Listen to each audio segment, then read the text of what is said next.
I'm here today, obviously exhibiting my product, which is called the Oarsome Grip, and it started as a school project, which I've now successfully brought to market. Today I am going to talk to you about what it's like going on Dragon's Den. I'm going to tell you all the things that they ask you not to tell you, but I'll tell you anyway.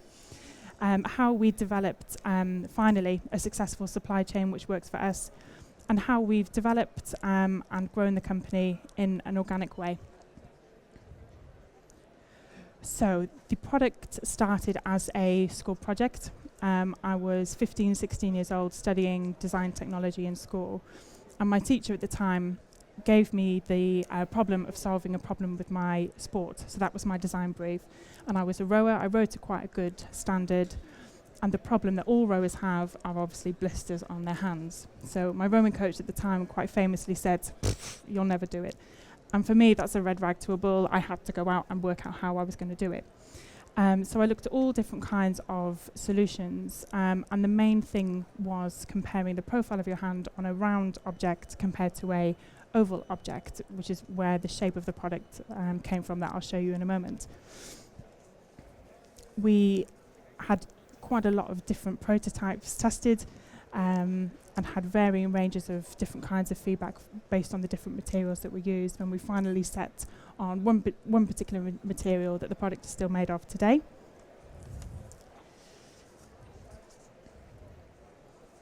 So this is what the product looks like today. This is the Oarsome Grip in action. This part here is the impact absorber. So every time somebody takes a step on their crutches, this part compresses and contracts back to the original shape when they finish taking a step. It works in exactly the same way on a rowing machine or on a rowing oar, but if you imagine it turned this way, its increased surface area means that you don't get your skin bunching up, causing blisters when you row. Really, really simple, but effective, and it works.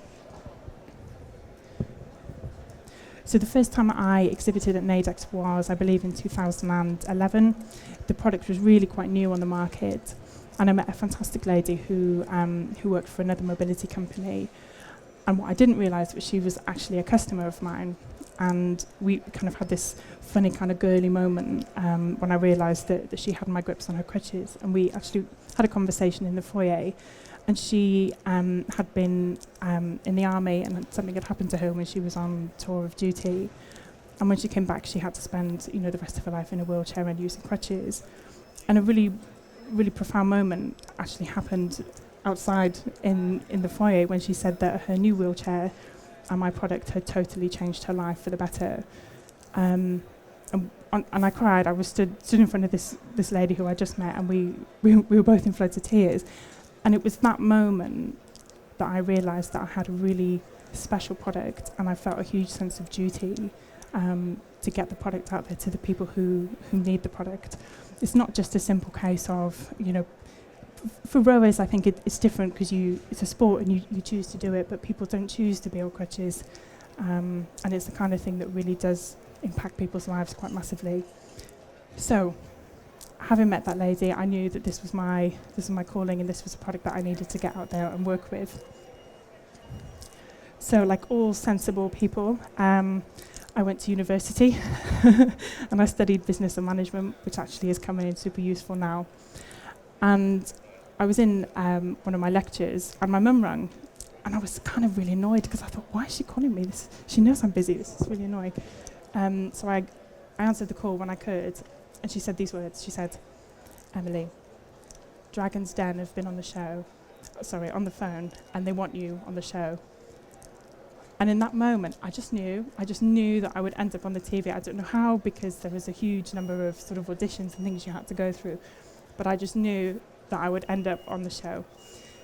So sure enough, got in the car, drove home, and called the guy, one of the researchers from the show, and just, what's this all about? And I did my first telephone interview, sat in my pyjamas on the kitchen work surface, chatting about the product, who I was, what I wanted to do with it. And that was actually how the whole process started. I was fast-tracked through the interview process, and then went to BBC Manchester, where I did face-to-face interview and interview to camera. And I I've managed to get rid of it now, but I had this really awful habit of when I was nervous, I'd giggle. And I giggled all the way through the audition. So I was stood just looking straight at a camera, just chuckling all the way through. And my mum stood at the side like that. What are you doing? Shut up. This is really important. But I just could not help it. So anyway, I left the auditions and thought, I've blown that. A part of me was quite pleased because who wants to go on Dragon's Den? It's like the scariest thing ever. So I didn't think that I'd got on the show, so that was fine. Anyway, get the call, Emily, you're on the show, and that was that. So we went up the night before, we went to Pinewood Studios, and what people don't realise at home is that actually the whole process begins way, way before you even walk up the stairs. It's a lift now, but when I did it, we had the stairs. And there was this real sort of anxiousness every time I took a call from the researchers. They said, right, we're not happy with this, we want to go through something else, we're not happy with your numbers, we need to go through it again. And everything was fine, but I just fell for it hook, line and sinker and got really, really wound up and frightened about it. So we get to Pinewood Studios, we're all in a green room like this. So if you imagine that we're all crazy Dragon's Den contestants and we're going to go on the show at some point. So what they'll do is they'll take this side of the room out, separate everybody. So you guys will be thinking, where have they gone? What do I know that they, what don't I know that they know? And bearing in mind that you're not given a running order, you're not given a time, you just have to sit in the green room from 6 a.m. until you're called to be filmed. So meanwhile, we're all being spoken to by a different researcher, and one of you is being told, right, you're going to be up next, so in about an hour you're up. And everybody else is told, do you want to go through your lines again? How are you feeling? Do you want to drink of water? Is everything okay? And then you're all brought back into the room together. So there's just really uneasy feeling, and you're obviously not allowed to speak to each other, you're not allowed to leave the room, you can't go to the bathroom without somebody being with you. It's just this super kind of tense incubation of terror. So by the time you walk up the stairs, I couldn't even remember my name at that point. It was so much, and I fell for it, and I hate myself for that now, looking back. What a sucker, but I did. I really fell for it. So anyway, we're in the studio, and you know how it looks like the two-story warehouse? Actually, it's like a doll's house, so they're on two separate levels. And I walked out of a disused swimming pool, so I only walked up a couple of stairs. And the famous bit, if you see people walk striding up the stairs into the den, that's filmed in the morning, and there's just like a piece of MDF that you walk up the stairs to, and then cut, and you stop and turn around and go back down the stairs. So they edit it together, obviously. And I was waiting there, and because I'm quite tall, I could see their feet starting to come in, and I was waiting for all of the feet to sort of line up, so I knew that they were sat down. Then in I went.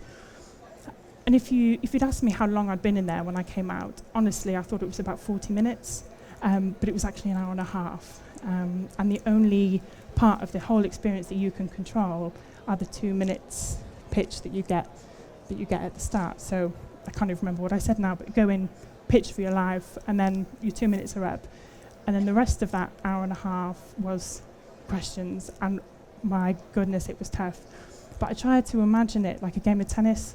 That was the only way that I could kind of stay calm and really think about my answers. So I just visualised it like a game of tennis. And it was really interesting, actually, because they all really play to the camera.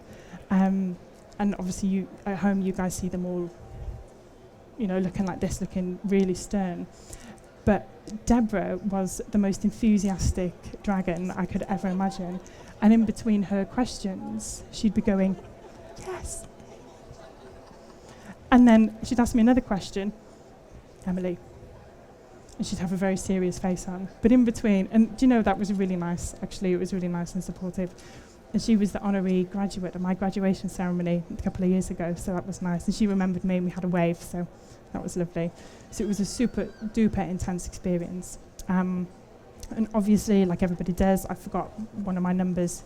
You're expected to obviously memorize a Excel spreadsheet of numbers, and in that moment I stumbled and forgot myself. And I swear to you, if they asked me what my surname was, I couldn't have said. It was just this emptiness that just came over me. It was horrible. It was a really horrible feeling. And one by one, they eventually all went out.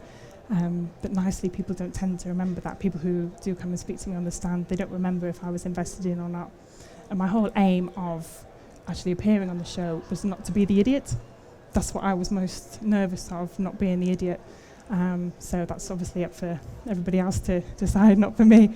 But I was happy with how the piece went out on the air. So that was a good experience for sure. And obviously having been on something like Dragon's Den, it turned into a business overnight. Suddenly the phones were ringing, people wanted to invest. Suddenly I had orders I didn't know what to do with. It just kind of catapulted into the stratosphere really, which was really exciting. And then the next bit was about, what do I do now? Now everybody knows about it. What do I do now?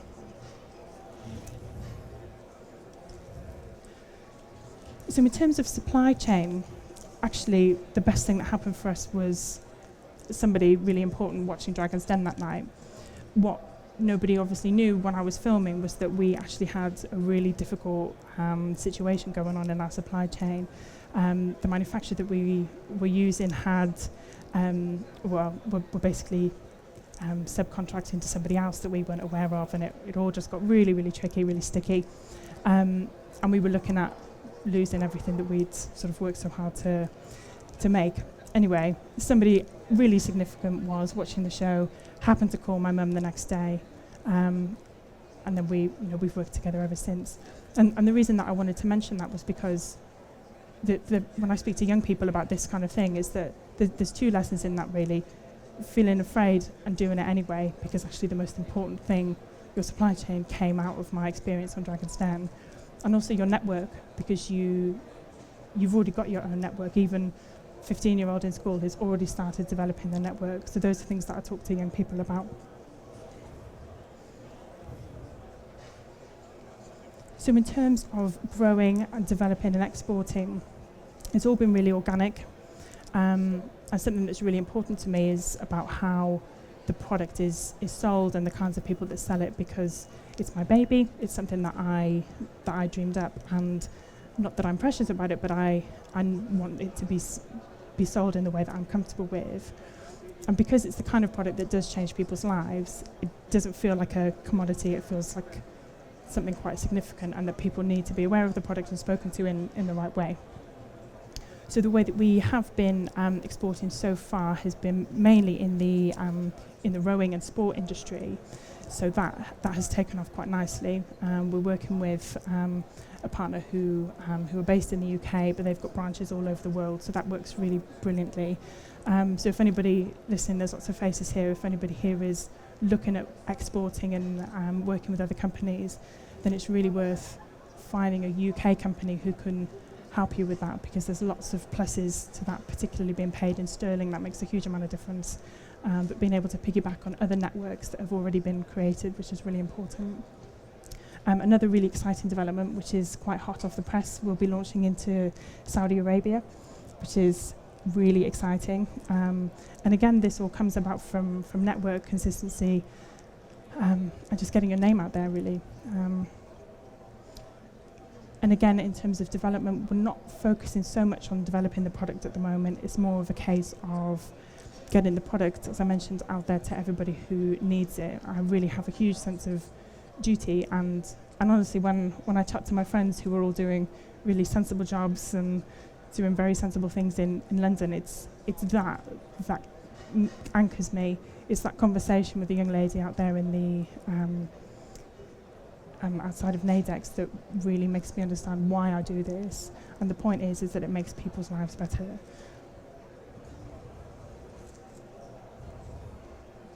So, future plans. Onwards and upwards, really. The intention is to obviously always export. Had some really interesting conversations already today about working in America. We've got patents in lots of different countries across the world. So we'll be looking at doing that. And interestingly, a couple of people have questioned my sanity in some way about getting patents, because they are a real... Do you know, somebody showed me a picture once and described what a patent is. An iceberg, and you see the top part, and you don't see all the other you don't see all the other bits and bobs underneath in terms of cost. So the argument can be whether it's worth it, whether it's worth getting straight to market and not worrying about a patent. And to be honest, I was asked to kind of advise on that, and I can't really, because it depends on you, it depends on your funding, it depends on the product, it depends on what countries you want to work in. But I think if you've got plenty of money behind you and you can rapidly get to market, go for it. But if you can invest in the patents and you are looking to have your business invested in and maybe bought, taken over, then absolutely patenting is the way you need to go, because that's your asset and that is everything that you've created.